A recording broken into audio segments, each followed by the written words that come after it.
Okay, we'll see what's going to happen in 2019. We're looking forward to it. It's just how many days to 2019? Like 5 days now?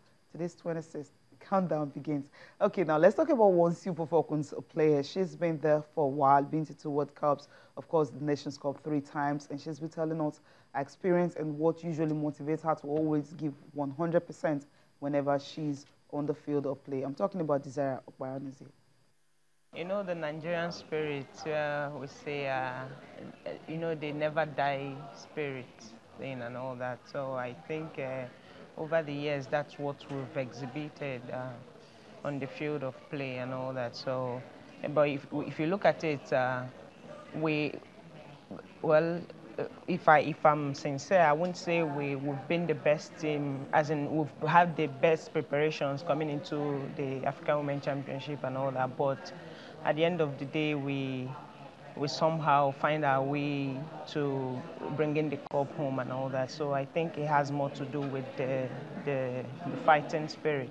Each time I get on the field, I always want to give my best, be at my 100%, you know, do everything I can to help the team. So I'm not the kind of player who goes onto the field and you know, go to sleep and all that. I like to work my ass off, you know, to do everything I can for the team, and I think that's what's seen me through over the years. This is my fourth season in France, and I wouldn't say I've been doing badly because I think I've been my club's top scorer for the fourth consecutive season. So I think it's been good so far. I'm going to use France as an example because I've been there for a couple of years and I know what it is like. So I think it has more to do with the federation, the representation, you know, how they carry their female teams, and they go all out, they do marketing for these girls, you know, they have sponsors for them, and you know, it's equal treatment for the girls, as in the same way they treat their male team, that's about the same way they treat their female team. You know, the gap is not so much like that. So I think our our Nigerian Football Federation should do more for the female team. You know, the discrepancies between the Falcons and the Super Eagles is this much. So if they can work on it, you know, try to close on the gap and all that, I think we'll be on our way to getting things right in Africa. The thing is, I sincerely want to do something outside football. So maybe business, go into business and all that. So I'm not looking at maybe after I've quit football, I'm not looking at coming back to doing something that has to do with football. I just want to do something different, you know, test life on a different field.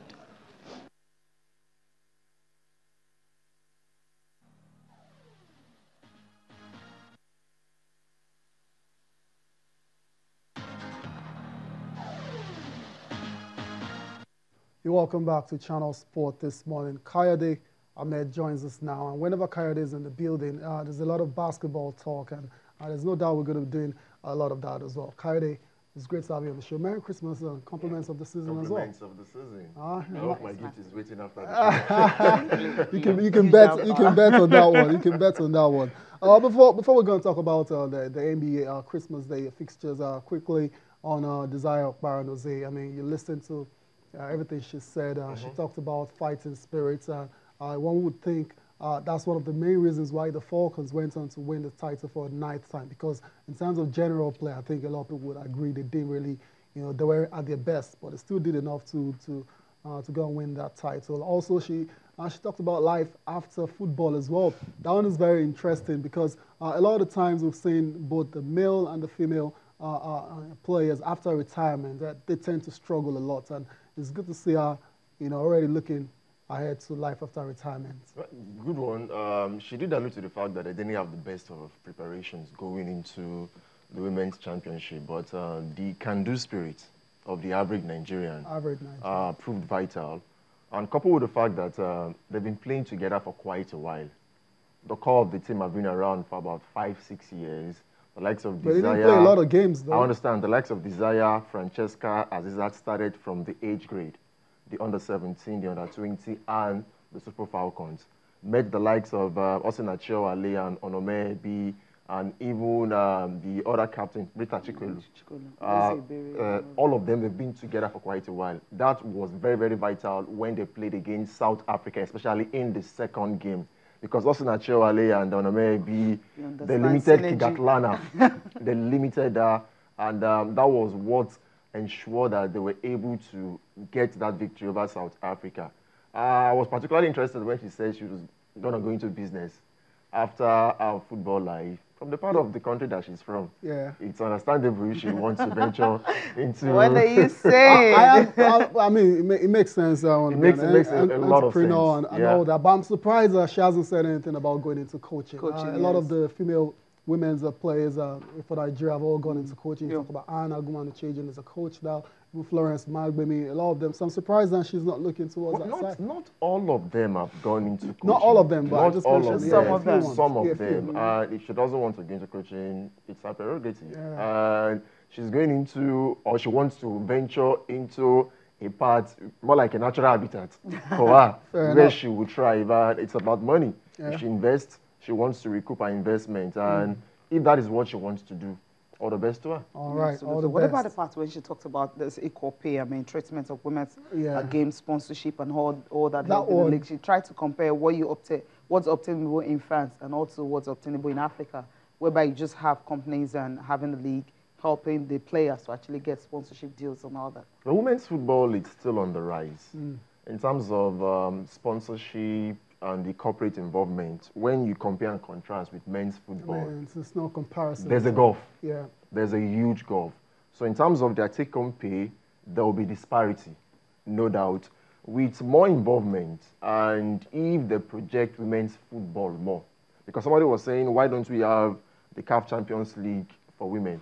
How many of the nations on the continent have female league? Viable leagues. So it goes a long way. But if the disposition of football bodies on the continent and even at national level is quite positive and they put it on the front burner more, if it's very, very valuable, corporate bodies would want to pitch and get in the mix because they want to put their money where their mouth is. And if they do, at the end of the day, everybody will go home happy in terms of the take-home pay. And after a while, the cream will rise to the top. Oh, interesting. Cream rising to the top. It's very, I mean, it doesn't look like it's going to happen anytime soon in terms of women. Well, it will take time, and men's but the disposition of the handlers at the administration level should be such that they want to make it happen. All right, interesting. Some people say it's demand and supply, basically. Women's football compared to men's football. There's a whole lot of difference there, and a lot more people actually patronize men's football. Beg your pardon. Let's move on now to the NBA Christmas Day fixtures. 5 games in total, and the highlight for us and a lot of people was the matchup between the Lakers and the Golden State Warriors. In case you don't know, the Lakers are absolutely routed the Golden State Warriors at the Oracle Center. But let's go through some of the results, and first of all, before we get to that one, the Bucks and the Knicks was the Bucks prevailing 109-95. Giannis Antetokounmpo powering his team to that very important victory. Brook Lopez scored 20 points for the Bucks as well too in their first game back on Christmas Day since 1977. All right, let's go to the Thunder and the Rockets. It was a 109-113 victory for the Houston Rockets. James Harden with a massive game in that one. We'll come to that in a bit as well. The 76ers and the Celtics. That's a matchup that a lot of people feel might actually be. They'll meet sometime, in the playoffs in the Eastern Conference. There was the Celtics with a 121-114 win. That game went into overtime. And the Lakers absolutely destroyed the Warriors 127-101. Blazers as well too. They lost against the Utah Jazz 117-98. And for obvious reasons, we're going to start with that one that was supposed to be the big matchup of Christmas Day, and it ended up being an anticlimax because the Golden State Warriors just did not come to the party. Well, interestingly, the rivalry between LeBron James and Steph Curry continued, right? But both of them couldn't get into the 20-point mark. all. LeBron James had 17 points, 13 rebounds, and he went off in the third quarter. Got injured, a groin injury. A groin injury. Okay. You know, conduct a scan on him to know the severity of the injury. But for Steph Curry, surprise, surprise, he had just 15 points. 15 points, that's a shocker. And you're wondering what happened, because when he was missing the trays in the fourth quarter, missed a lot. The fans were disappointed and they were leaving. Yes. And I can't recall the last time the fans left the court when a certain before the final buzzer. Before the final buzzer. Wow. That was how in shambles they were, because if your main man on the night was a... Welcome back. It's time to take a look at the papers. I'm starting with Sporting Sun this morning, and Boxing Day showdown. It will be Balogun Lights Up London. Both of them will be on the opposing side, are playing today. Fulham wants Moses. Moses, just make a stand. Where is he going to go? Well, Crystal Palace look the real deal. Still be a move within the London axis. Crystal Palace, Fulham are teams in London. No doubt Moses wants out. He's not been featuring under Maurizio Sarri. No plans at all. So definitely he will make a move come January. And should he go to Fulham or even Crystal Palace? January is 5 days away. Well, it's just a few days. I know he definitely will make the move. He needs to start playing again, because I've not seen him play so far this season. He's not usually on the substitutes bench. It's been phased out of the team. It's quite unfortunate for the young man, so he needs to force a move out of Chelsea. That move has to be made. Real Madrid offers 2 players for Hazard. Silly seasons, right? Yeah. And Onazi makes Turkish 11 best players. Wow. And he's injured right now. Yeah, unfortunately so. Ekuru set AFCON 2019 targets. Will he even make the final squad? We'll see. If he does. We'll see. Let's move on to Complete Sports now. That's our next paper for review. And it's all about Boxing Day fixtures in the English Premier League. Brighton versus Arsenal, brothers at war. Interesting, that's Balogun and Alex Iwobi. Newcastle versus Liverpool as well, too. This is our title.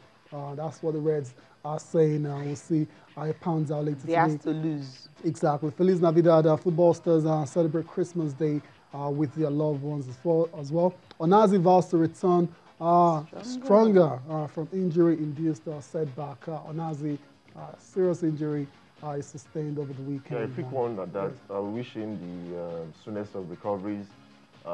He's been on a rich vein of form lately. Kind of. Yeah. Making the first 11 in the Turkish league. And I was looking forward to him making a return to the national team. Right. I hope he gets to recover soon enough to be in the mix for AFCON 2019. That's very unlikely, though. Ooh, I'm just hoping. Yeah. I'm just hoping. I'm not sure if he's going to be fit enough for the dead rubber against Seychelles. No, of course in not. March. Of course not, no doubt. But the next Nations Cup will be in June. We don't know the host yet. Yeah.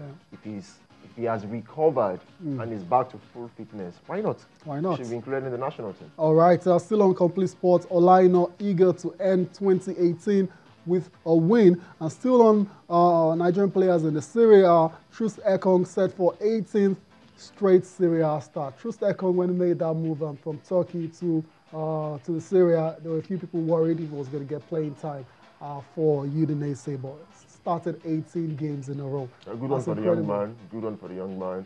He's done quite well for himself, right from Holland, then to Turkey, and now in Italy.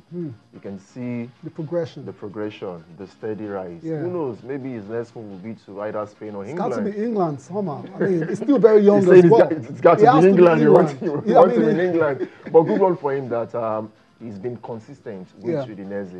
And when Nigerian players, the Legion, do well abroad, it's heartwarming. Of course. Because you want to see them to translate that to the national team. And if he continues in that stage, I see him as being the future captain of the Super Eagles, and definitely he's got a bright future ahead of him. Bright future, indeed. Cecilia? Yeah, Brighton. Thank you so much for coming on the program. Always a pleasure.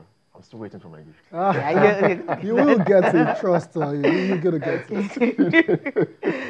All right, thank you for watching. I'm Cecilia Amorgbe, and Merry Christmas once again. I'm Tayo Salam. Enjoy the rest of your day.